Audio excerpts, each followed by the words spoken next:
This was a pinpointed attack by the Prime Minister. Some are describing it as a surgical strike targeting the opposition, fiercely hitting out at the opposition that had raised Modi Teri Kabr Khudegi slogans in the past. The Prime Minister revived it. And he had a sharp counter. He said those who are uncomfortable with his actions, with the development path that India is taking, with the targeting of Pakistan state-sponsored radical Islamist terror, with terrorists being hit at home in Pakistan, with the Indus Waters Treaty being held in abeyance.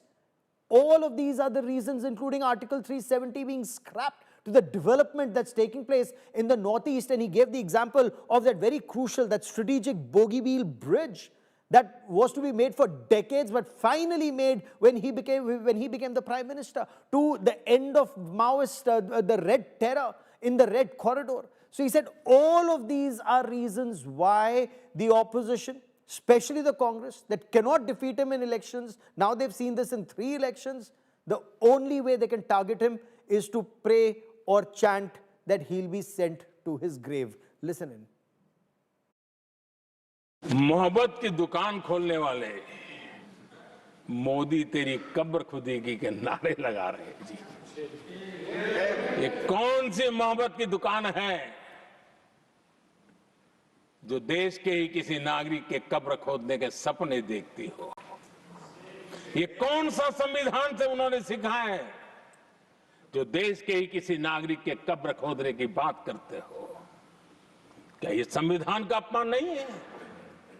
क्या ये मानवता का अपमान नहीं है?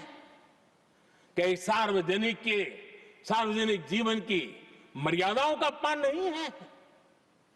और उनको इसका कोई खेद नहीं है। आदरणीय सभापति जी, ये मोदी की कब्र क्यों खोदना चाहते हैं? ये सिर्फ नारा नहीं है, ये इनके भीतर पड़ी हुई नफरत का प्रतिबिंब है, इसकी अभिव्यक्ति है। और वे इसलिए हैं, हमने 370 की दीवार गिरा दी, इसलिए वो मोदी की कब्र खोदना चाहते हैं। हमने नॉर्थ ईस्ट में बम बंदूक और आतंक का जो छाया बना रहता था, नॉर्थ ईस्ट में शांति और विकास का राह अपनाई, इसलिए वो मोदी की कब्र खोदने पर सोच रहे हैं। पाकिस्तानी आतंकियों को घर में घुस करके जवाब देते हैं, इसलिए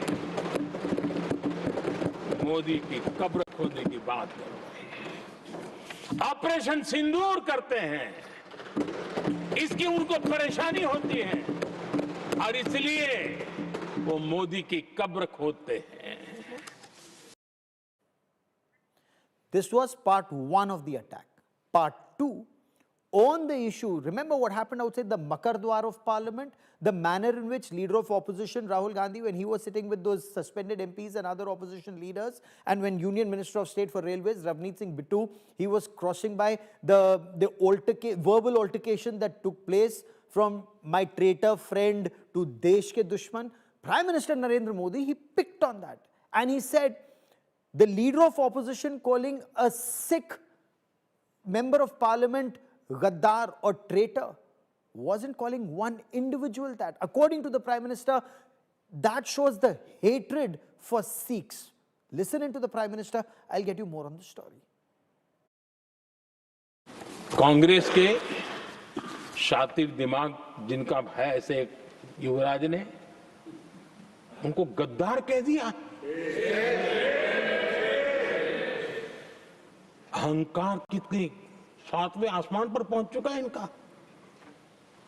और कांग्रेस को छोड़कर के कितने ही लोग निकले हैं, कांग्रेस के कितने टुकड़े हुए हैं, कई लोग दूसरे दलों में गए हैं, लेकिन औरों को तो किसी को गद्दार नहीं कहा उन्होंने।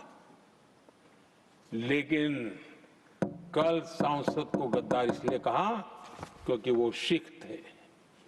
ये सिखों का अपमान था, ये गुरुओं का अपमान था।